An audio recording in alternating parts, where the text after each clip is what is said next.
అసలేంటి దివ్య ఇదంతా? ఏవేవో కథలు చెప్తున్నావు. అన్నయ్య, నువ్వు నన్ను కొంచెం క్లోజ్గా వాచ్ చేస్తావా?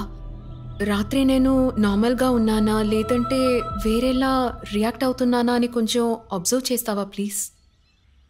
అసలు నువ్వు చెప్పేదానికి ఎలా రియాక్ట్ అవ్వాలో కూడా నాకు అర్థం కావట్లేదు. సరే,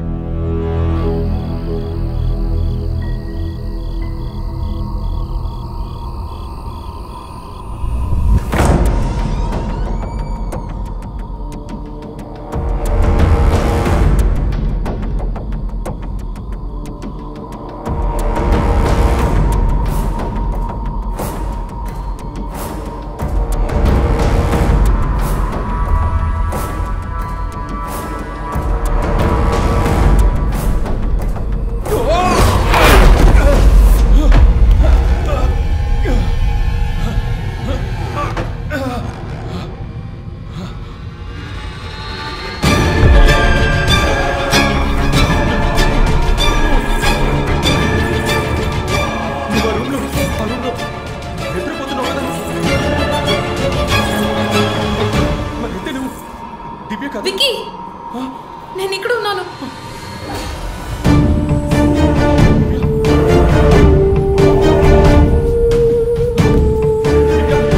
అచ్చు నీలానే ఉంది.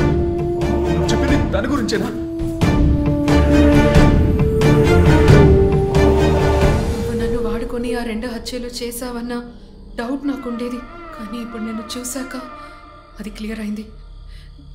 ఎందుకు నువ్వు మా అన్నయ్యని చంపాలనుకుంటున్నావు?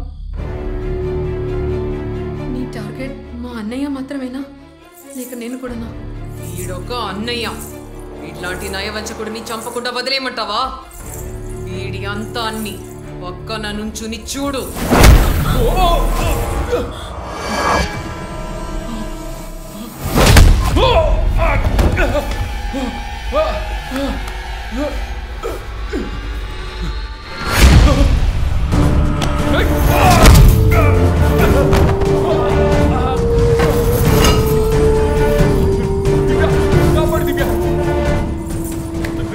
ఇప్పటికే ఆ హత్యలకి నాకు ఏ సంబంధం లేదని ప్రూవ్ చేయలేక చేస్తున్నాను. ఆ డిఎస్పీ ఫ్యామిలీకి నీకు ఏ ప్రాబ్లమో నాకు తెలియదు. నాకు సంబంధించినంత వరకు మా అన్నయ్య మంచివాడు. వాడిని కారణం లేకుండా చంపితే ఊరికైనా చూస్తూ ఉండమంటావా? వీడు అమాయకుడు. వీడిని కారణం లేకుండా నేను చంపుతున్నాను.